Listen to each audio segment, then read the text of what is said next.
Hello guys, welcome back again sa ating programang The Action Mano at sa ating YouTube channel. Mega love shoutout po sa lahat natin ng mga viewers Luzon, Visayas at Mindanao all over the world. Welcome naman sa ating panibagong video, panibagong reaction mga ka-action, mga kakampeng.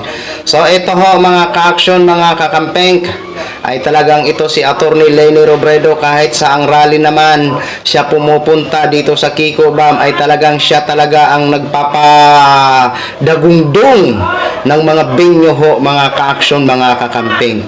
So ito nga po mga ka-action, mga kakamping, no, ito yung inaantay ko talaga sa bawat rally na kumbaga sumigaw, no, na sumigaw ang ating mga kakamping. So sa tatlong rally ho nila ay pang-apat na rally pala nila, sorry, kasi sa Dasma, Bacolod, Negros, and din ngayon sa Quezon City. Quezon province sa Lucena ho, mga ka-action, mga kakamping. So ito po, no, sobrang saya-saya ng mga taga Quezon nang nakita naman si former Vice President Attorney Leni Robredo, at ito po ang kanilang hiling at sigawan na isa pa. Ito po ha, ang sabi ni Attorney Leni Robredo, may sagot po siya dyan mga ka-action, mga kakamping.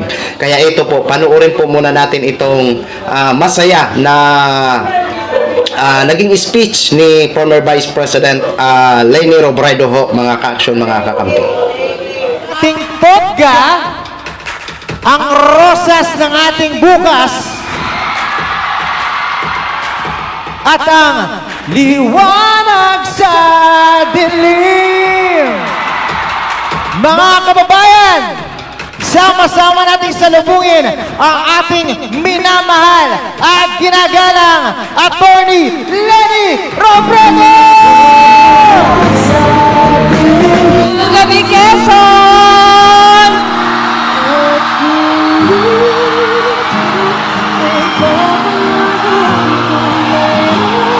Ang saya naman! Nandito pa din kayo! Kumusta kayo? Okay na okay ba?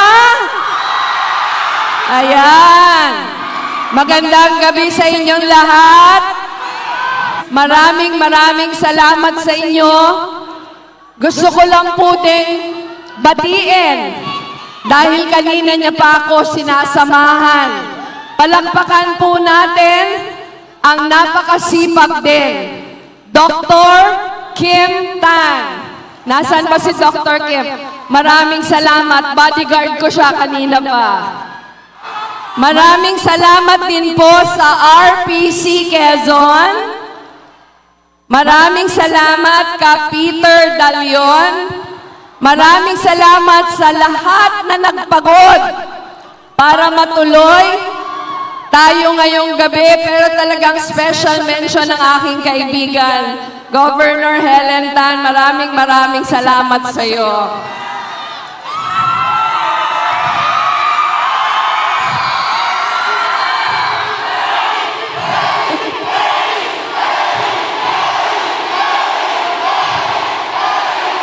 Talagang, ang taas pa din ang energy nyo, no?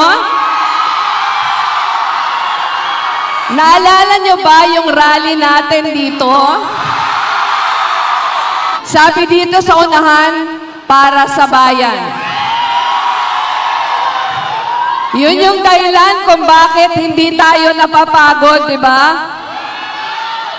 At yun yung dahilan kung bakit kahit hindi natin nakamtan yung pinaka-inaasam natin yung eleksyon, kahit ang iba sa atin umiyak pa. Sino ba dito yung umiyak?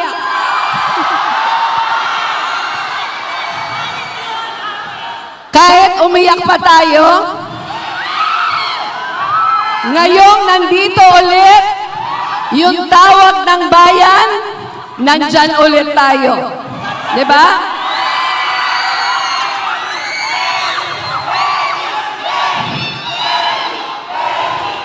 Ano yan? I love you, Leni. Sa imo kami. Para sa mo, gana na kamong gabos. Ito naman, kahit ano para kay Bam Aquino. Social Studies students for Kiko and Bam.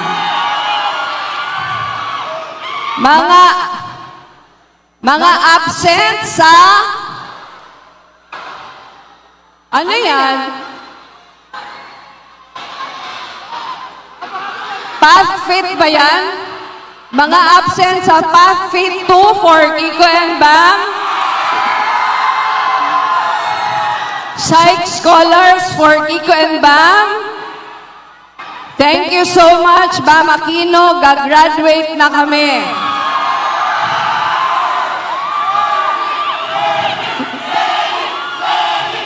Libreng Kolehiyo Enjoyer. Ano ba yan? Mga bading? For Kiko and Bam? Future CPA for Kiko and Bam. Barangay 9 for Kiko and Bam. Bam, love you always. Ano yan sunod? Hindi, pasensya na, hindi ko nababasa kasi malayo yung iba. Political Science students for Kiko, Bam, and Heidi.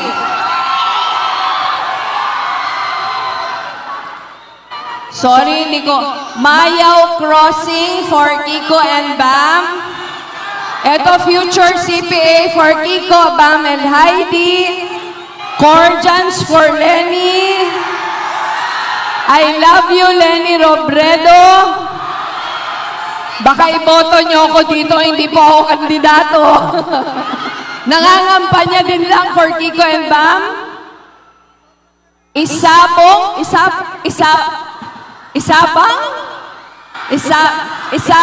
for Kiko and Bam. Tama ba? Paul Sai for Kiko and Bam. Kiko and Bam 2025 para sa Senado. Masisikip for Bam and Kiko. Nursing students para kay Kiko and Bam. Sorry, hindi ko nababasa.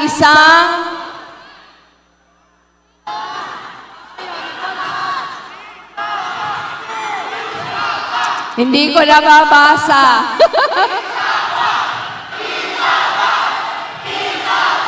Isa pang ano?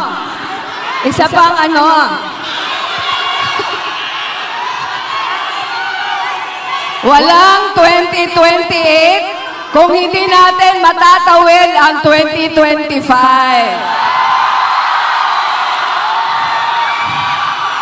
Mangyayari lamang ang 2028 pag pinagpagura natin ang 2025.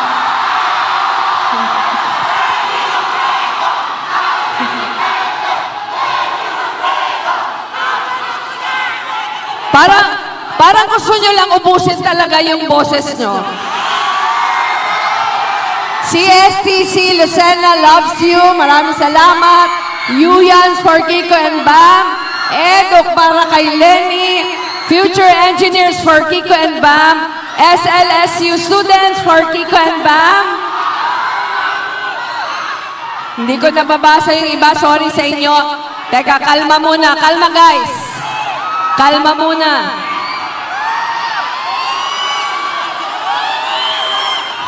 Sige. Ubusin niyo muna boses niyo, tapos ako naman.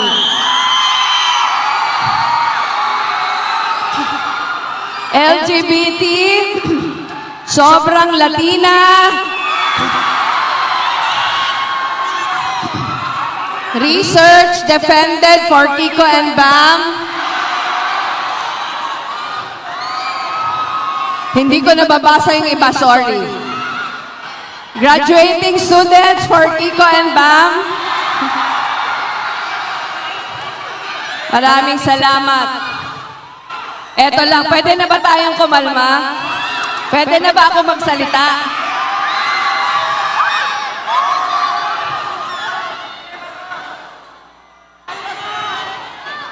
Hindi kasi ako makakapagsalita kung nagsasalita ako, sumisigaw kayo.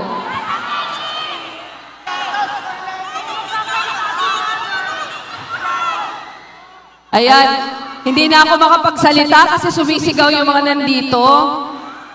Mahirap din sumigaw, mawawalan tayo ng boses. Pwede na? Pwede na kumalma muna tayo? Okay, kakalma muna tayo dahil mahalaga yung sasabihin ko. Sinabi ko na kanina na mahal ko ang Quezon, hindi lang dahil pinanalo nyo ako noong 2022, pero lalong-lalo na noong 2016, na hindi pa ako kilala, baguhan pa ako sa politika, pero all out talaga yung suporta ninyo sa akin. Kaya, kahit baguhan ako sa politika, napakalaki ng pinanalo ko dito sa Quezon. Kaya maraming salamat sa inyo. Nung nanalo po akong Vice President, marami po tayong mga proyekto na dinala dito sa Quezon. Hindi ko maiisa-isa lahat, pero yun yung naging dahilan kung bakit pabalik-balik ako dito. Kahit po nung pandemic, pumabalik-balik kami dito dahil sa mga programa namin sa community learning hubs dito sa Lucena, sa kaibabang bahagi. Yung programa natin sa Mulanay, ayun, nandyan si Mayor Tito, saka yung kanyang kapatid. Yung mga programa po natin sa iba pang bahagi ng Quezon. Dati kasi, pag sinabing Quezon, parang magpinsan yon sa Kabicol, di ba? Dahil magkadikit ang ating lalawigan. Taga-Kamsur ako, kayo Quezon, magkadikit lang tayo.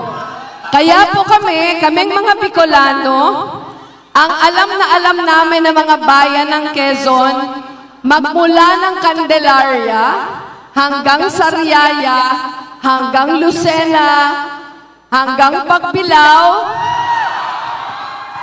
Ano nga yung susunod sa Pagbilao? Atimonan, Gumaca, di ba? Lopez, Calawag, Tagkawayan, tapos kami na. Di ba? Hindi kami dumadaan ng Lukban. Ang sinasabi ko pa lang yung dinadaanan ng bus namin. So for a very long time, yun lang yung alam kong mga bayan sa Quezon. Pero, nung ako naging Vice President, at lalo na nung naging kaibigan ko si Gov. Helen, marami na akong mga lugar na nabibisita dito. Hindi ko alam kung nandito si Vice Mayor L.A. Ruanto. Nandito ba? Wala. Pero kaibigan ko din si Vice Mayor L.A.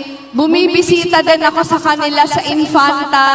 At pag bumibisita ako sa Infanta, syempre, nadadamay na yung Real, yung General na car, at yung mga bagyong dumaan, dahil yung Polillo Group of Islands laging tinatamaan, binibisita din namin yung Polillo. Matagal ko ng plinano, may 2 punta na ako na dapat pagpunta ko ng Polillo, pupunta din ako ng Bordeos sa Kahumalig, pero lagi akong hindi natutuloy dahil ang lalaki ng alon. Pero siguro dadating din yung panahon, mabibisita ko din yan. Tapos, nung second half ng Vice Presidency ko, saka naman nagawi ako dun sa Bondok Peninsula. Ano? Nung nagkaroon kami ng proyekto sa Mulanay, nagkaroon din tayo ng rally, kung naalala nyo, sa Katanawan, di ba? Pumunta din tayo doon umagang-umaga. Tapos nagawi din ako doon sa 4th District sa Ginyangan. Dati hindi namin yung nadadaanan, pero nag-rally doon. May isang pandemic yata, nagawi din ako sa General Luna. Nung early days din ng aking Vice Presidency, pumunta din ako ng Alabat, pumunta kami ng Perez, pumunta kami ng Quezon. Tapos, syempre, yung Lukban, dinadayo namin. Lalong-lalo na kasi yung longganisa nyo, paborito ng mga anak ko. Pero kaya ako to sinasabi kasi over the years, talagang napamahal sa amin yung Quezon.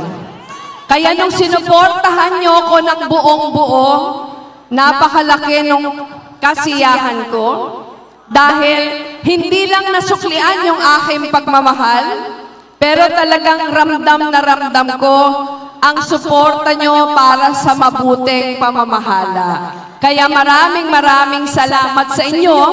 At yun din po yung dahilan kung bakit kahit may laban ako sa lokal, pag merong pagkakataon na magkampanya ako para kay Kiko Pangilinan sa Kabam Aquino, talagang pumupunta ako. Ang tanong po ng iba, bakit si Kiko, bakit si Bam? Dahil kailangan natin sila na ibalik sa Senado. At hindi ko lang po yun sinasabi dahil nag-e-eleksyon sila ngayon. Pero ang sarili ko pong personal na karanasan, nakita ko kung paano ang dalawang ito magsakripisyo para sa bayan.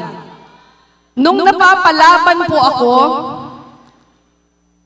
tinanong ko po si Senator Kiko, sabi ko, magkakandidato ako bilang Pangulo, pwede bang ikaw yung aking maging pangalawang Pangulo?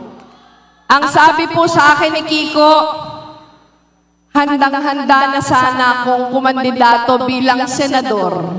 Pinakita niya sa akin yung mga tarps niya, yung mga t-shirt niya, nakalagay na Kiko Pangilinan for Senator. At meron na ding programa, yung pag-file niya ng kanyang Certificate of Candidacy. Pero sabi ko, Sen, wala na akong ibang choice na maging Vice President kundi ikaw. Ang sabi niya, magpapaalam ako kay Sharon. Nung panahon na yun, ninervyos ako. Dahil nung panahon na yun, si Sharon nagbibisita kay Frankie sa New York. Sabi niya, tatawagan niya. After a few hours, binalikan ako ni Senator Kiko. Sabi niya, nag-usap na kami ni Sharon, pagdadasalan lang namin overnight. Akala ko yung sagot sa akin, hindi. Kasi sigurado na siya kung nagkandidato siyang senador, sigurado na sana siya, pero yung pagiging vice president, suntok sa buwan. Dahil mahirap yung kalagayan ko. Pero alam nyo, the following day, ang sagot niya sa akin, sige ma'am, i-give up ko yung pagkandidato ko bilang senador para samahan ka sa laban na to. Nakita nyo yun? Yung talagang laking pagmamahal sa bayan, handang magsakripisyo, kinakalimutan yung sarili. At ganon din si Bam Aquino, 2 beses. Nung kandidato na ako bilang Vice President, ang sabi ko kay Senator Bam Aquino, Sen, pwede bang ikaw yung aking maging campaign manager? Sabi niya, bakit ako? Sabi ko, dahil alam ko na napakahusay mo. Alam niyo ba kung gaano kahusay si Bam Aquino? O yung mga estudyante dito, alam niyo ba, model student, nag-graduate sa Ateneo de Manila Management Engineering, summa cum laude. Batch valedictorian ng Ateneo de Naga College. Pero hindi lang yon. Yung kanyang husay, hindi lang pang eskwelahan. Pero dinala niya talaga sa kanyang trabaho. Dati NGO ang pinagtatrabahuhan niya bago siya nagsenado. Nung nasa Senado, nakita natin yung kalidad ng mga bills na final niya at kayo ang nakikinabang ngayon. Pero nung sinabihan ko siya, pwede bang ikaw mag-campaign manager? Sabi niya, oo. Noong 2022, pareho ni Senator Kiko, kakandidato din sana siya bilang senador. Pero sabi ko, Sen, hindi ako kakandidatong presidente kung hindi ikaw yung magka-campaign manager sa akin. Walang pag-aatubili. Sabi niya, sige, iiwanan ko yung aking planong magkandidato. Pag tinatanong ko yung sarili ko, kagaya din ba ako ni Kiko and Bam na handang magsakripisyo para sa bayan? Siguro yun din yung tanong natin para sa sarili natin, di ba? Pag tinawag tayo ng pagkakataon, magsasakripisyo din ba tayo para sa bayan? Papasok ba tayo sa mga laban kahit alam nating mahirap, pero alam natin na kailangan? Di ba? Merong isang kasabihan na lagi kong inuulit-ulit sa mga anak ko, sa mga staff kong mga bata. Parati kong sinasabi, huwag na tayong magtanong kung mahirap. Ang tanongin na lang natin kung mahalaga. Dahil kung mahalaga, kailangan natin gawin. Alam ko kayo, nagsakripisyo kayo para sa akin nung 2022 elections. Di ba? Hindi nyo lang tiniis yung ulan at putik nung Quezon Duan. Pero nagsakripisyo kayo kasi mahirap yung laban na yon, pero sinamahan nyo ko. Nakikiusap ako sa inyong ngayong gabi. Hindi natapos yung laban natin para sa bayan noong 2022 dahil ang laban na yon patuloy. At ngayong 2025, hinihingi muli sa atin na makipaglaban pa din. Ang aking pakiusap, sana kung ano yung sinakripisyo nyo para sa laban natin noong 2022, ganon pa din sana yung handa nating ibigay ngayong 2025 for Kiko and Bam. Kaya ba natin yon? Kaya! Laging kaya para sa bayan. Kaya hinihingi po natin sa inyo, wag lang bumoto para sa kanila. Pero kumbinsihin natin yung ating mga kapamilya, mga kaibigan, mga kaklase, mga kakilala, kung gaano kahalaga ang eleksyon na to. Pwede po ba nating maasahan sa inyo yon? Pag nangyari yon at naipasok natin si Kiko saka si Bam sa Senado, baka naman may chance na pagbalik namin dito, hindi na kayo umiiyak victory party na. Diba? At pag napasok natin yung dalawang ito, one step further na tayo sa laban natin, di ba? Kasi pag hindi natin tinulungan, babalik na naman tayo kung saan tayo nanggaling. Kaya ang pakiusap po natin, pagtulong-tulungan natin na maipasok ulit sila sa Senado kasi alam natin kung gaano katino at kahusay yung dalawang ito. Kaya, ano pang hinihintay natin? Ipanalo na natin si Kiko and Bam at ibalik sa Senado for 2025. Maraming salamat, Quezon! Maraming salamat po sa inyong lahat. Gusto ko lang tawagin sa stage ang ating pong dalawang kandidato. Unang-una, Senator Bam Aquino at John Pangilinan, representing Kiko Pangilinan.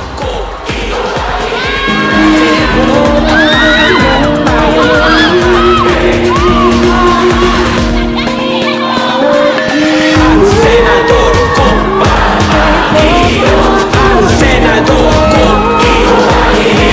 Senado, tapat ang tayong lahat. Ang Senador ko, ang Senador ko.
So yun na ho mga ka-action, mga kakamping, no, napanood na po natin at napakinggan na po natin ang speech ni former Vice President Leni Robredo.